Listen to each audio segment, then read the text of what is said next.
ahí en las losas, como unas fisuras en las columnas, y después se muestran las fisuras en las caras superiores de la losa de entrepiso. Ujú. Básicamente las fallas de punzonamiento ocurren, digamos que en sistemas placas. Nosotros podemos hacer en Colombia sistemas placas contra columnas, sin vigas, ¿sí? En esos sistemas hay que chequear esa condición de falla que se llama punzonamiento. También hay que chequearlas a nivel de las zapatas, donde lo hacemos más de forma continua, porque en Colombia la tradición constructiva usualmente incluye la inclusión de vigas en ambos sentidos ortogonales en los diseños estructurales. Entonces, acá nos están, como les decía, como les vengo diciendo, nos están dando ejemplos para que podamos identificar cómo se presentan ese tipo de fallas y cuáles son los elementos que están, digamos, más propensos a que se desarrollen ese tipo de fallas, ¿sí? Por ejemplo, esta es una falla por funcionamiento después de la ocurrencia de un evento sísmico. Y por acá hay una falla de funcionamiento que también sean elementos verticales donde se nota que el muro está desplazado un poco hacia acá, ¿sí? Estas dos fisuras bases o tipos de la fuerza que se le dieron, el muro no falló por flexión, sino que falló en un desplazamiento lateral sobre su volumen. Sigamos, María del Mar.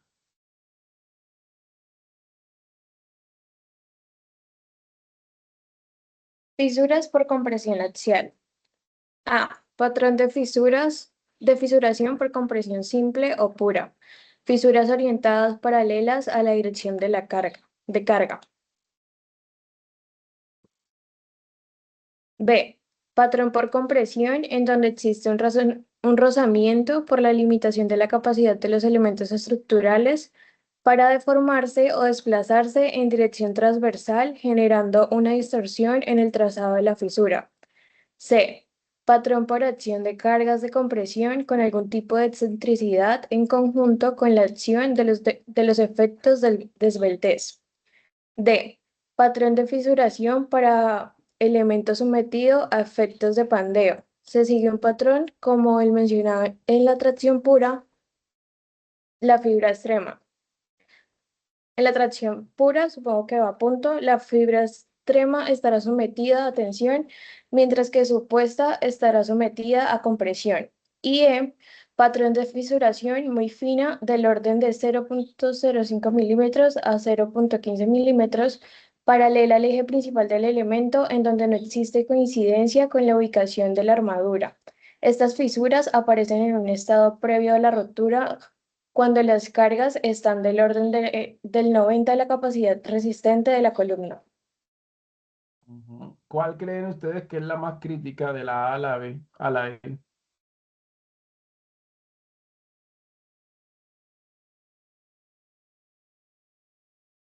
Para mí la A, ingeniero. Yo creo que la B. Yo digo que la C.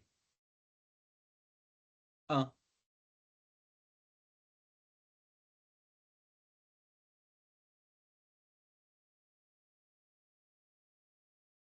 Sí, la C puede ser. La C. No, no, yo estoy repitiendo, no estoy afirmando nada. sí.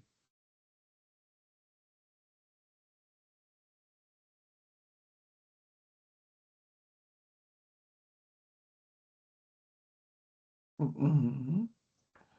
La E. La E.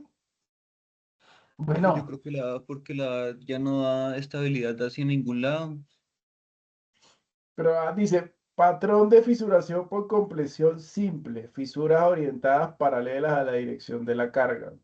Y le ponen ahí una línea. La B dice, por compresión en donde existe un rozamiento por la limitación de la capacidad de los elementos estructurales para deformarse o desplazarse en dirección transversal, generando una distorsión en el trazado de la figura. Yo creo Patrón que eso por es muy acción de... peligroso.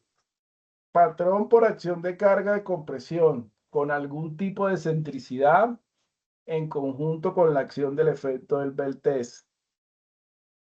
A mí se me hace que esa va siendo la más grave. Patrón de fisuración para elementos sometidos a efectos de pandeo. Es decir, eso es un punto local.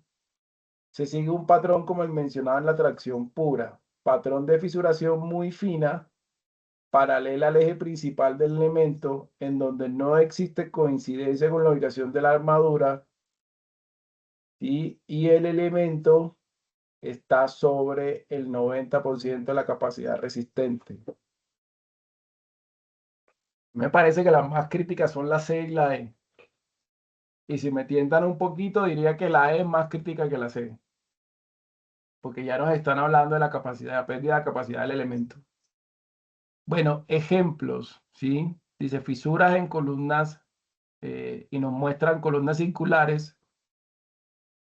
Ah, no, esto es básicamente un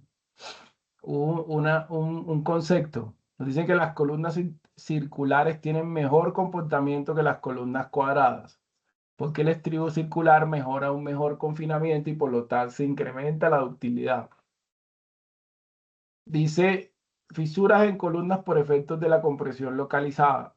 Dice, se da cuando hay estribos insuficientes o mal colocados, sobrecargas no previstas, concretos de resistencia inadecuada o por estos son coqueras, son oquedades o vacíos en ese sector, ¿sí? Y nos muestran algunas gráficas. Usualmente estas cosas se ven, estas fallas en columnas son apreciables cuando ocurren los eventos sísmicos. Por cargas verticales es muy raro que uno vea que las columnas, a no ser que el diseño sea muy, muy malo, como por ejemplo, ¿cómo se llama este edificio que se cayó allá en Medellín? Y se me va el nombre. El Space. Epa, a no ser que esas del Space, que eso pues, el diseño de cargas verticales era prácticamente pues, como dice uno, una cáscara de huevo. Usualmente las columnas muestran este tipo de comportamientos después que existe un evento sísmico. Fisuras por flexión compuesta, dicen elementos sometidos simultáneamente a un esfuerzo axial y un momento flector, flexión dominante y compresión dominante, y supero la capacidad en la curva de momento contra carga axial, se van a presentar ese tipo de fisuras o grietas. ¿Qué es flexión dominante? Cuando los momentos flectores significativos junto con esfuerzos axiales reducidos, o sea que la flexión gobierna por encima del axial. Eso en columnas, digamos, no es que sea común porque usualmente, bueno, usualmente en los últimos pisos se puede dar, pero en los primeros pisos lo que gobierna es la compresión. Dice comportamiento similar al que se presenta en la flexión simple. Entonces las fisuraciones se van así. Esto es una columna y se van presentando las fisuras así y después se va deteriorando el elemento hasta que termina en una falla pues tronconoidal. Fisuras por torsión. Cristian. La torsión es secundaria cuando la estructura puede resistir con aceptable seguridad, aun en el supuesto de que la rigidez a la torsión de uno o más elementos de dicha estructura sea prácticamente nula. Si esto no ocurre, la torsión pasa a ser una solicitación principal, acompañada por solicitaciones de flexión y corte, generando tensiones tangenciales en la pieza, en forma similar a las originadas por los esfuerzos de corte. Elementos como vigas curvas, escaleras de caracol, vigas de puentes, vigas de fachada, vigas que soportan voladizo y en general vigas con cargas excéntricas. Mayor solicitación de torsión, mayor solicitación de corte. La torsión genera en las piezas de concreto reforzado grados en cada una de las caras con una configuración de tipo helicoidal.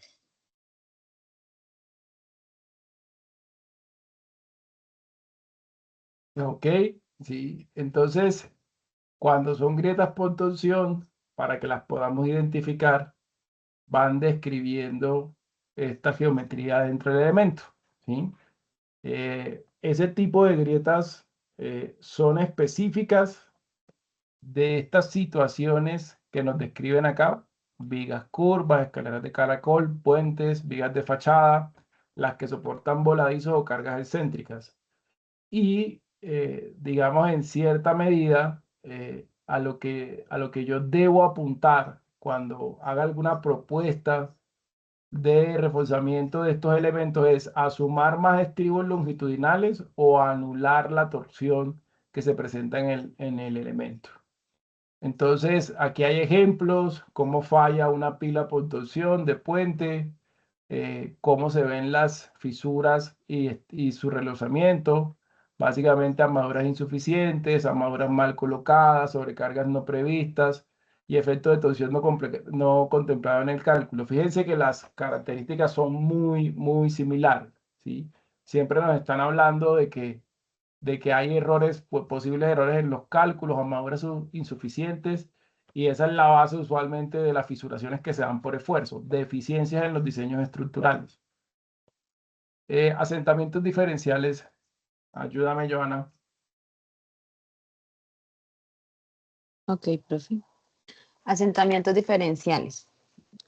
Entonces, están asociados a las condiciones del suelo sobre el cual se apoya la estructura. Su sistema de cimentación en muchos casos no se provee a la fundación de las prestaciones adecuadas para resistir dichos efectos desde la etapa de diseño.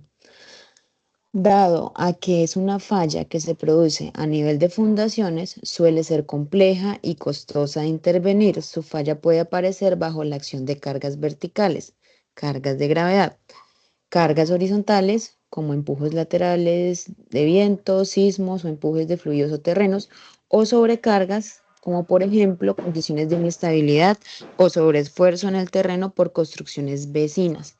Y vemos en la imagen pues los dos edificios, uno pues que todavía está en pie y el otro que se asentó en su margen izquierda.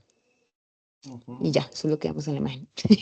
Listo, muy buena descripción. Básicamente, los asentamientos diferenciales que se pueden producir por deficiencias en los diseños o por cambios, digamos, abruptos en las condiciones de suelo. Recordamos que el suelo pues tiene pues tiene unas variaciones, y esas variaciones usualmente se dan en poquitas, digamos, en distancias que pueden ser, digamos, mínimas, pues puede generar asentamientos o el cambio digamos, de las condiciones del mismo. Si el suelo se humedece, si hay raíces de árboles, si hay un cambio en Profe, la relación de vacíos, etcétera. según esa imagen, pues que la gravedad del asunto parece como licuefacción, ¿cierto, profe? Pensaría yo que el suelo puede estar asociado a una licuefacción. Aparentemente, pues no. No, pues yo diría que esta imagen muestra un fallo de piso débil, porque este piso está por acá y este piso aquí desapareció. Y ese fallo de piso débil lo aceleró el asentamiento diferencial en este costado. Piso débil es cuando la rigidez de los elementos que hay de un piso hacia arriba es superior al 50% de la rigidez de un piso hacia abajo, que es muy típico de muchas construcciones en Bogotá y en algunos sitios del país, donde por lo menos el primer piso lo hacen en columnas para poder ubicar parqueaderos, y del primer piso hacia arriba, usualmente torres entre 5 y 6 niveles, hacen mamposterías. Por ejemplo, esa es una condición de esos pisos débiles. Así se ven los asentamientos diferenciales. Usualmente baja pues, uno de los apoyos afectado por una condición en la cimentación. Eso genera un incremento en el delta de momento y los elementos pues tienen una tendencia a la falla. Einer, ayúdanos con esta diapositiva. Asentamientos diferenciales. Entonces, aparecen por errores en el proyecto o en la ejecución de las fundaciones, por cargas no previstas en el proyecto original, deformaciones excesivas del suelo de fundación no considerado en el proyecto, deformación excesiva localizada del suelo por la aparición de alteraciones no previstas como vibración, erosión o socavación, fundación sobre pozos mal cegados, rellenos mal ejecutados, alteraciones de terrenos desconocidas, fundación de una misma estructura sobre distintos tipos de suelo y o utilización de distintos sistemas de cimentación o niveles de fundación, alteraciones por construcciones vecinas, existencia de suelos expansivos, inyección del terreno en zonas próximas que genera un importante empuje vertical sobre la superficie de apoyo de la fundación. Digamos que estas son como las consecuencias que causan un asentamiento diferencial. Y a la margen derecha dice descenso de apoyo, relativamente pequeño, fisuras de naturaleza visual, significativos, fallas y fracturas porque la estructura puede no ser capaz de redistribuir las cargas con suficiente rigidez y efectividad. Ujú. Digamos que esa es como la forma en la que nosotros podemos identificar el tipo de asentamiento diferencial.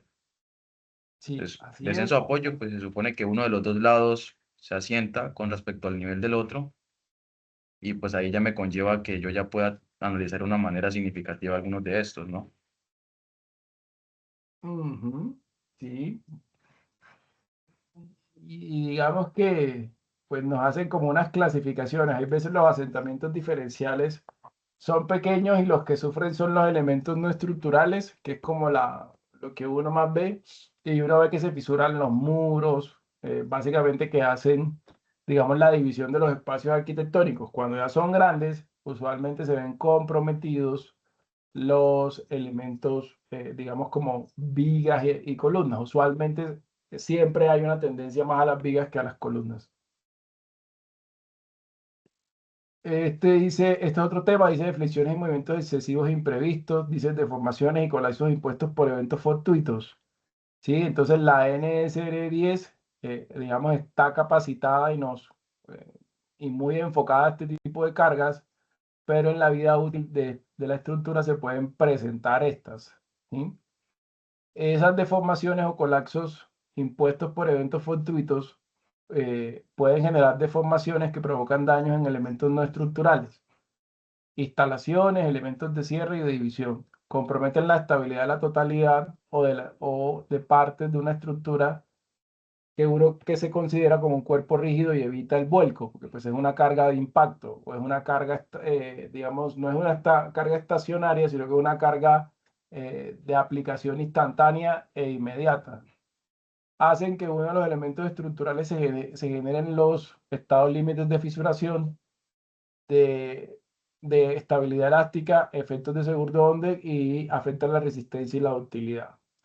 Por ejemplo, ¿qué días nosotros fuimos a hacer una inspección en en en la zona, digamos, cuando hay bodegas, hay usualmente una zona de oficinas o una zona administrativa que encabeza la bodega y la parte posterior es la parte de almacenaje. Y alguna vez nosotros fuimos a hacer una inspección en columnas de primer piso de la zona de oficinas o la zona administrativa. Y digamos, lo que nosotros pudimos encontrar según, digamos, la condición en que se encontraba el elemento de columna, ¿sí? Básicamente nos llevaba a concluir que con el montacargas, con cierto nivel de peso, la habían impactado. Y el operario que hizo ese movimiento, prácticamente pues son sitios donde a veces se trabajan 24 horas, no informó digamos, de esa maniobra errática o equívoca que él tuvo, sino que la golpeó y ya. Entonces, al día siguiente, cuando nosotros fuimos, o a los 2 días, creo yo, porque pues el golpe fue significativo en una columna de sección no tan grande y a doble altura, pues el elemento estaba, digamos, en condiciones casi al colapso. Entonces, nosotros ahí les recomendamos que hicieran un apuntalamiento mientras hacían pues la reparación de la misma. Ese apuntalamiento lo hicieron ellos con parales normales de construcción, repararon y después procedieron a hacer como especie de unas defensas en las columnas para que esa situación, si se presentaba otra vez, no llegara a ese punto donde de pronto se comprometiera la estabilidad estructural. Estas son fallas que se presentan en elementos o fisuras que se presentan en elementos. En muros, cuando las fallas son de corte, usualmente se describen así de forma diagonal, desde los extremos del elemento, y cuando son por flexión, como una viga en voladizo, se presentan pues en la zona donde están las mejores tensiones. Se supone que son fallas que inducen los sismos, por eso tiene este término, porque pues un muro a nivel de elementos de cargas verticales usualmente está bastante holgado. Y es el sismo el que hace que pues en un movimiento horizontal en ambos sentidos se calquen las fisuras en ambos extremos. Esto es una condición de histéresis que usualmente explica en todos los elementos estructurales cómo se va, digamos, disipando la energía a medida que el sismo avanza, ¿sí? Y cómo al deteriorarse el elemento, porque recuerden que el elemento disipa energía deteriorándose, cómo se va, digamos, afectando la rigidez total del elemento tal hasta un punto donde este puede fallar. Fíjense que la gráfica empieza con una buena pendiente y después se va acostando, ¿sí?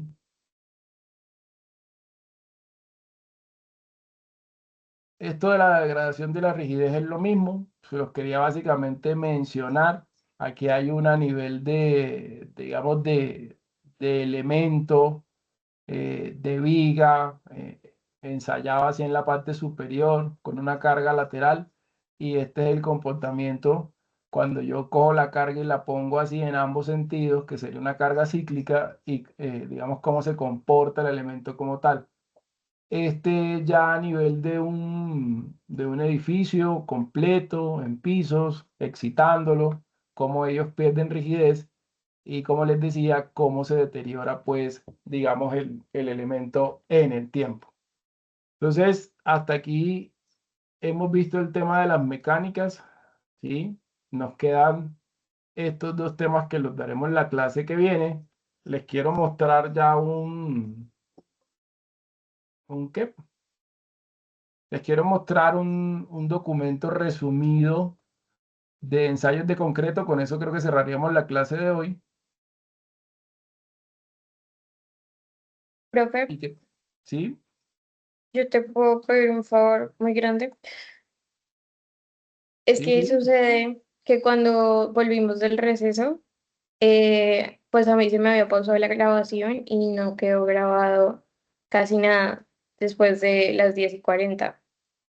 Entonces, no sé si de pronto nos puedas mostrar las diapos para nosotros armar un documento, o sea, les tomamos de pronto captura de pantalla o algo para nuestros apuntes. Sí, ahora las miramos. Vale, listo, muchas gracias y qué pena contigo. No, no, no, esperen, busco cuál teníamos abiertas, que no me acuerdo.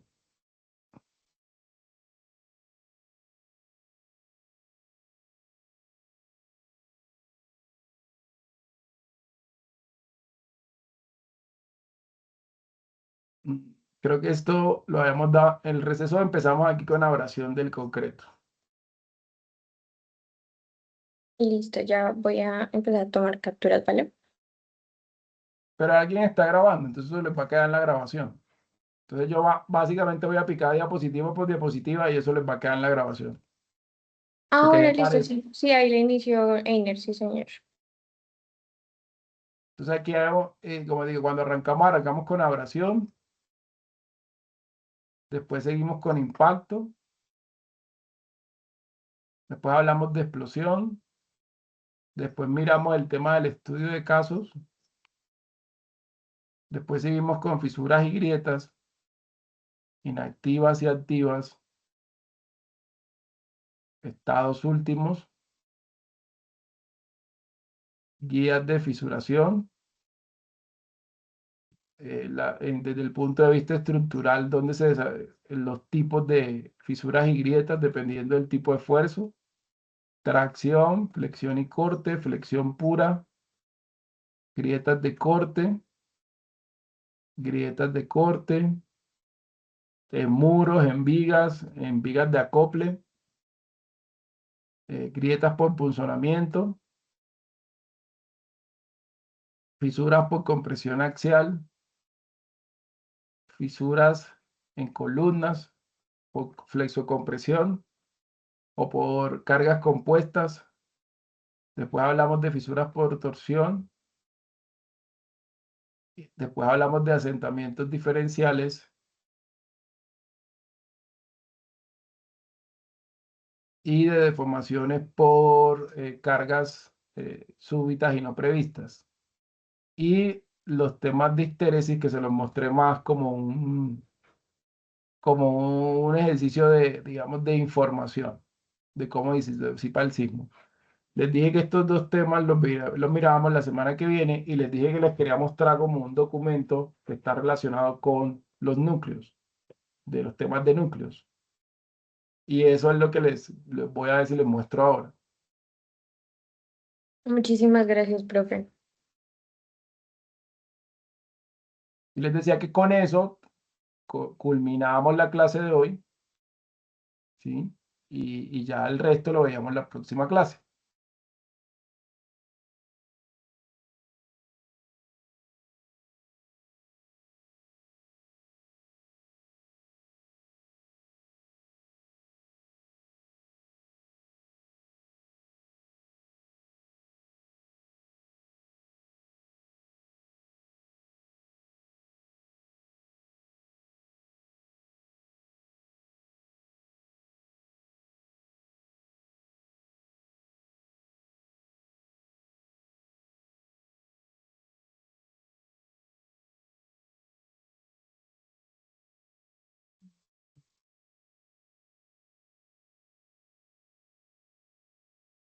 No sé si están viendo la pantalla. Sí, señor, un archivo de Word. Sí. Listo, entonces les quería mostrar un resumen documental que me parece interesante y complementa un poquito lo que estábamos hablando de los temas de los núcleos y de los ensayos no destructivos. Este archivo documental está enfocado a cómo se determina la resistencia del concreto en sitio, ¿sí? Entonces, digamos que hay unas definiciones básicas que nosotros ya hemos conversado, por eso las paso por alto. Nos hablan del material, de su configuración, de cómo se realizan las inspecciones y nos nombran una normativa de inspección visual, que es esta que está acá, el ACI 201. Nos hablan de una normativa de ensayos de campo no destructivo, que es el ACI 228, ¿sí? Y de ahí podemos nosotros partir para la parte conceptual de digamos, de la propuesta del plan de ensayos que vamos a hacer para nuestros estudios de patología. Hay definiciones de ensayos no destructivos y de ensayos destructivos, pero se arranca con los destructivos y nos hacen unas referencias de las normas donde los podemos encontrar. Y también nos hablan acá en este documento de que el ensayo, digamos, destructivo más común en la evaluación de edificaciones para obtener la resistencia del concreto del sitio es el ensayo de los núcleos o de los corazones y que hay una norma NTC que es la que rige ese ensayo. ¿Sí?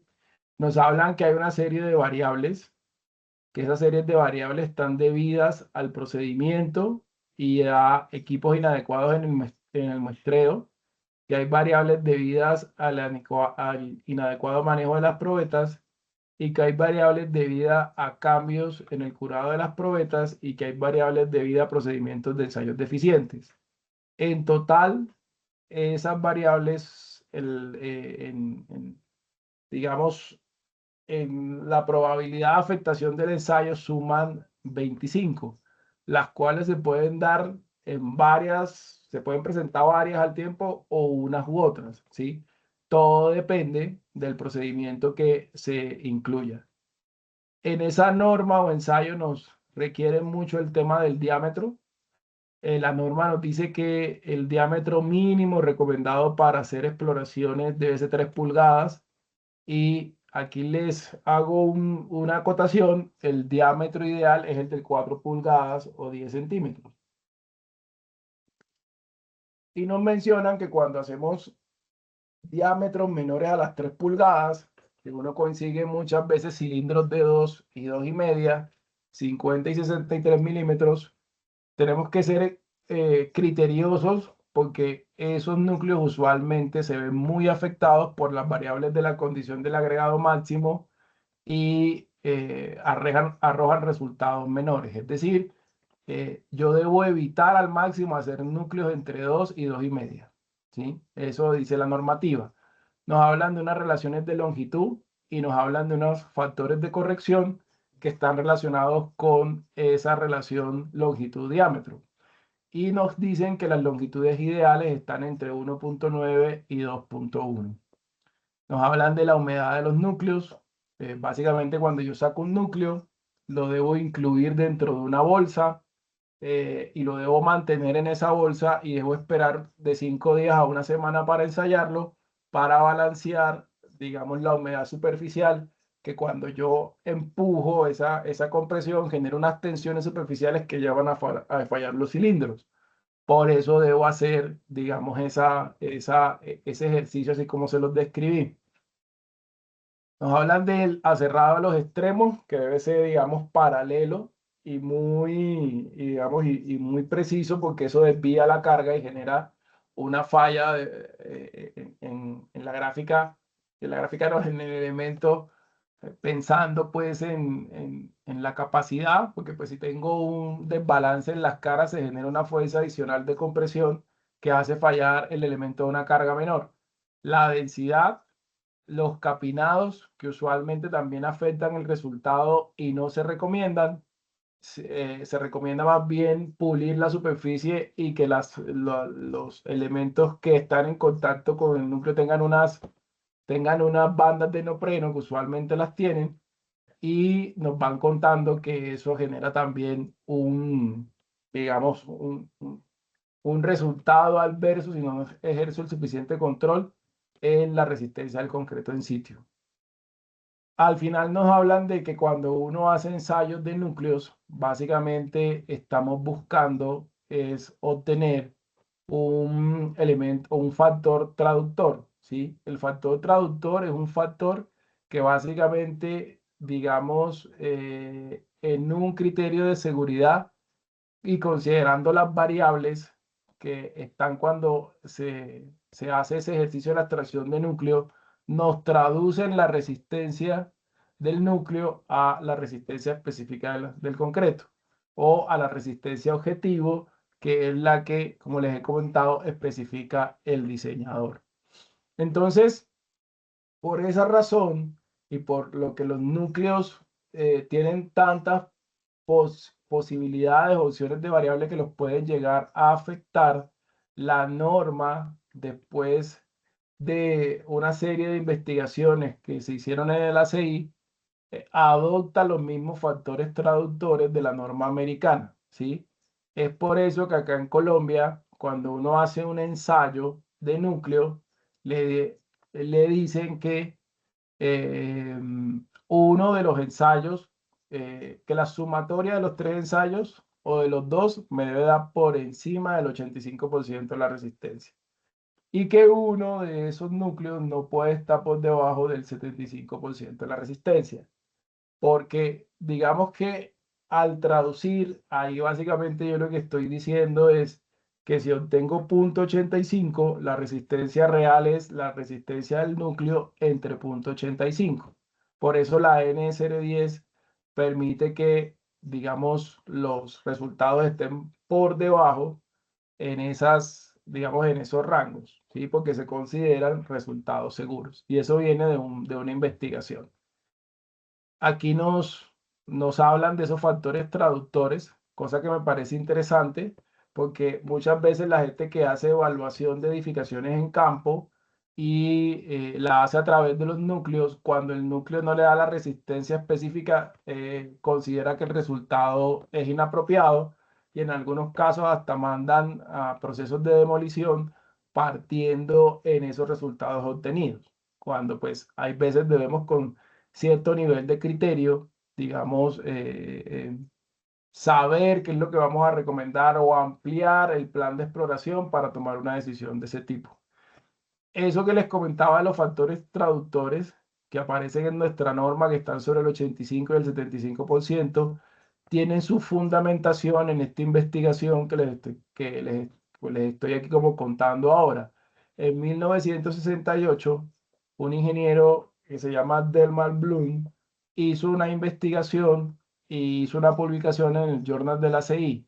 Él hizo una investigación donde fundió 16 placas de concreto con estas dimensiones que tenían las mismas condiciones de diseño de mezcla. Utilizó 3 tipos de diseño de mezcla y las mismas condiciones de consolidación y de procesos constructivos. Es decir, él fundió unas losas y hizo unos cilindros de concreto con esas especificaciones del concreto. De los diseños de mezcla o muestra objetivos, extrajo, ¿sí? O sea, fundió 270 cilindros para ensayos en condiciones normalizadas. O sea, él fundió 270 cilindros, de cada, dividiéndolo entre estas especificaciones. Los valores obtenidos para el concreto objetivo después de ser fabricados y ensayados bajo condiciones estándar fueron 5.000, 4.000 y 3.730. Es decir, para un concreto de 5.000 obtuvo 5.490, para uno de 4.000 obtuvo 4.150 y el de 3.000 le dio 3.730. Es decir, un resultado válido porque está por encima pues del rango de confiabilidad del 90% y digamos es lo que uno pudiese esperar para cilindros de concreto. Dice, de las losas fundidas con los mismos diseños de mezcla bajo condiciones controladas de fabricación y curado, se tomaron 216 núcleos bajo esta normativa. Los núcleos fueron tomados en dirección perpendicular a las losas, ¿sí? Diámetros de 4 pulgadas con factor de relación de 0.97.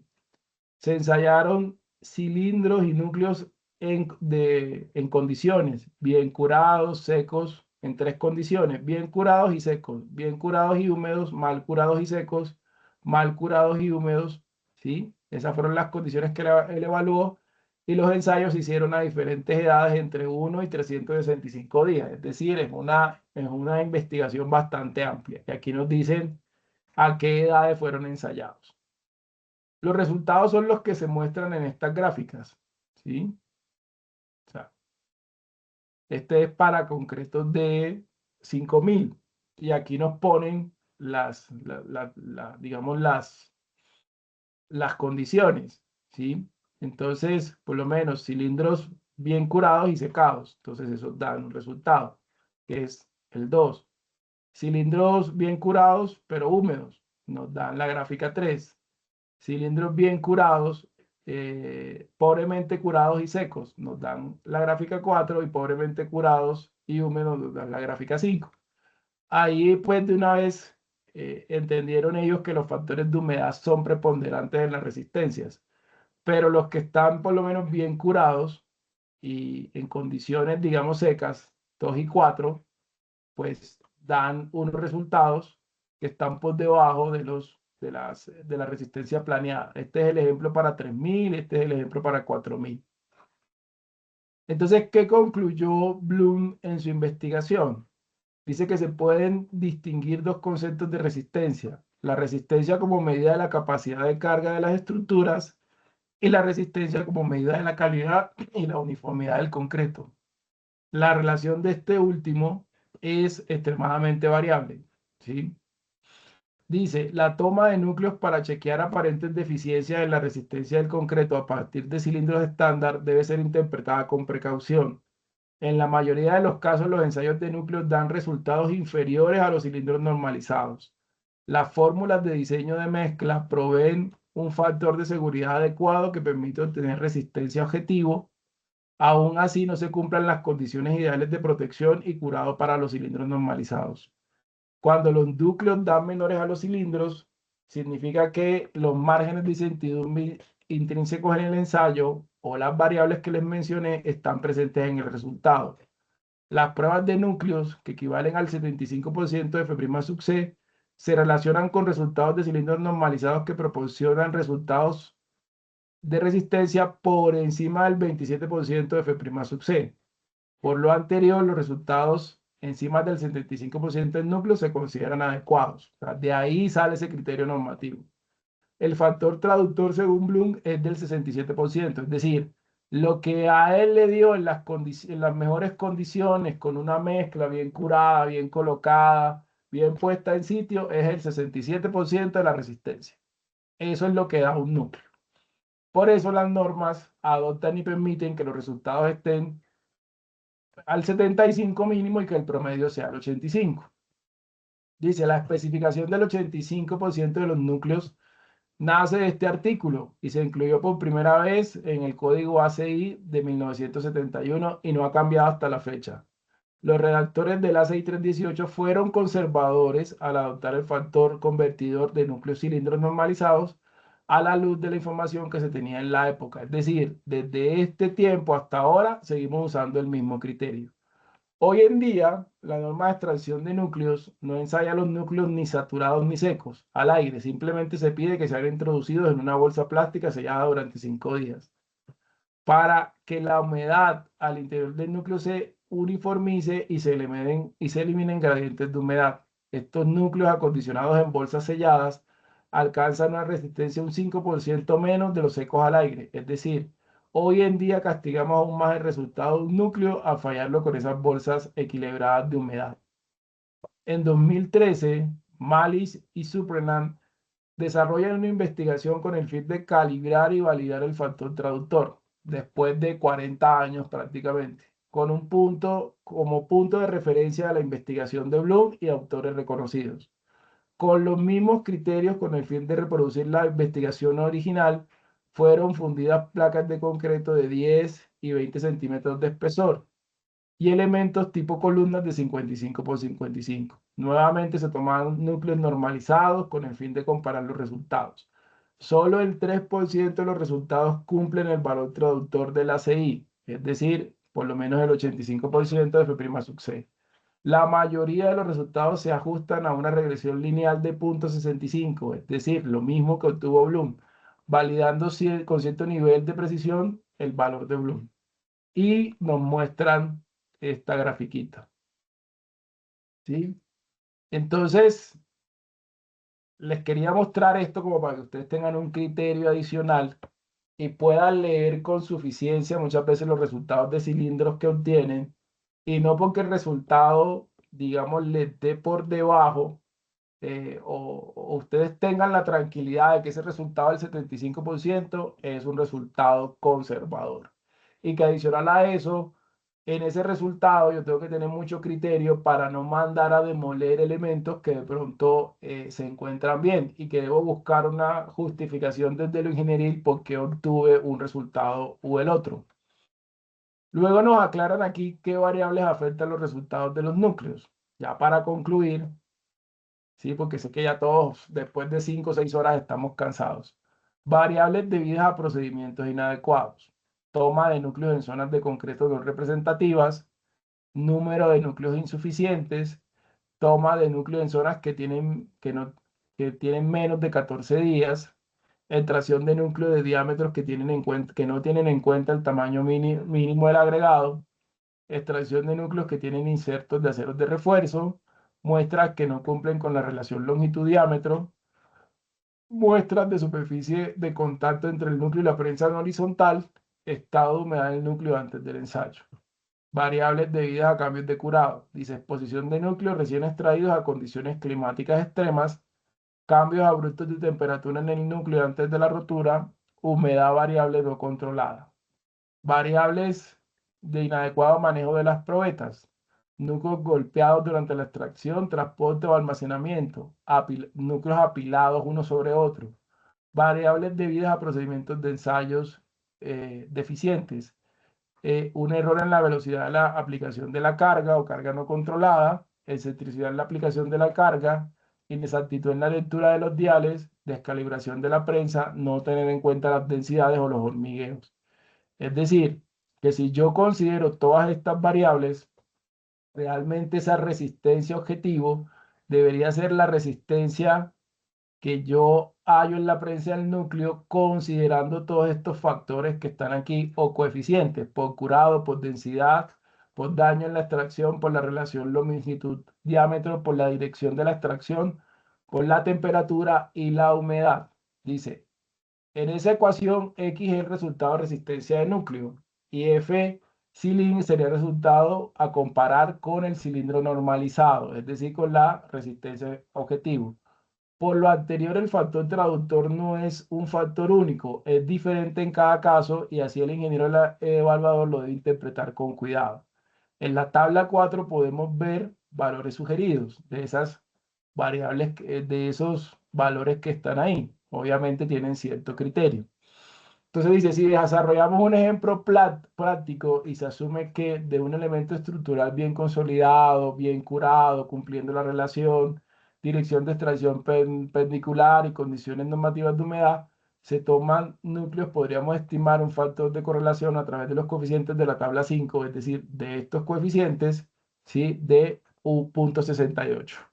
Nuevamente, se valida el resultado obtenido por Bloom, Malish y Surprenant en sus investigaciones, ¿sí? Digamos que les quería mostrar eso, porque me parece interesante y creo que les da un criterio para que ustedes también sepan interpretar los mismos, ¿sí? Les quiero complementar eso que les dije, que muchas veces por falta de conocimiento los ingenieros de campo ni siquiera lo tienen en cuenta y toman decisiones como las que las comenté sin muchas veces fundamentos técnicos más allá del fundamento de la NSR10. Pero es que la NSR10 es una norma que está escrita, como digo yo, para gente que sabe lo que está leyendo. No es una norma donde uno vaya a aprender, es una norma aplicativa, ¿sí? Entonces, les cuento un poquito más, digamos que de normas realmente profundas sobre este tema de evaluación, como el ACI. Aquí el ACI hace unas distribuciones de los factores que, como les digo, pueden afectar la resistencia final de los núcleos y clasifica el criterio de la resistencia como resistencia equivalente, ¿sí? Y el ACI dice, tenga en cuenta que la exudación o el sangrado pueden afectar la resistencia, por eso la dirección en que usted toma el núcleo genera una reducción. La consolidación o el vibrado puede generar reducciones del 7%. Un mal curado puede generar reducciones del 3%. El microfisurado, cuando se extrae el núcleo, puede generar hasta reducciones del 11%. La variabilidad general de la resistencia en sitio y, digamos, nos hace una recomendación para descartar ensayos según la media y el número de ensayos que uno toma o los mínimos ensayos que uno debe, digamos, tomar con respecto a las variabilidades. Esa norma se la recomiendo que la busquen, la consigan. Es una norma que para aquellos que se quieren dedicar a este tipo de evaluaciones es prácticamente, como digo, una norma de bolsillo de bajo brazo. Otra vez el ACI nos recomienda lo mismo, nos dice que tengamos en cuenta que cilindros de 2 pulgadas, 50 milímetros no son recomendados. El ACI también da unas normas para la combinación y probabilística y estadística de los resultados y nos habla de cuánto puede variar la resistencia dependiendo del operario y los requisitos de precisión, o sea, y hasta los resultados entre un laboratorio y otro. Es decir, que tiene todo ese componente técnico que me parece muy valioso.